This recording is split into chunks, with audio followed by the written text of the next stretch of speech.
అయితే ఇక్కడ ఇంకో ఇంపార్టెంట్ పాయింట్ ఏంటంటే, నేను రీసెంట్గా ఇవాళ కూడా ఒక స్టూడెంట్ మీట్ అయ్యాను నేను.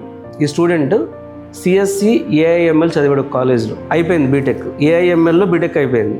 ఇప్పుడు వచ్చాడు క్వాలిటీ థాట్లో జాయిన్ అవ్వడానికి అమీర్పేట వచ్చాడు. నేను అతనితో ఒక ఇంటర్వ్యూ లాగా తీసుకున్నాను. 4 ఇయర్స్లో నువ్వు ఏఐలో ఏం నేర్చుకున్నావు అంటే ఏం నేర్చుకోలేదు. అతను డైరెక్ట్గా చెప్తున్నావు, థియరీ తప్పితే ప్రాక్టికల్స్ రావు సార్, మాకు ఓన్లీ థియరీ నేర్పించారు. సో ప్రాబ్లం ఏంటంటే, బ్రాంచ్ సెలెక్ట్ చేసినప్పుడు కూడా చాలా కాలేజెస్లో ఓన్లీ థియరీ నేర్పిస్తున్నారు. ఓన్లీ థియరీ నేర్పిస్తే వాళ్ళు ఏం చేస్తారు, ఎట్లా ఇంటర్వ్యూకి వెళ్తారు వాళ్ళు?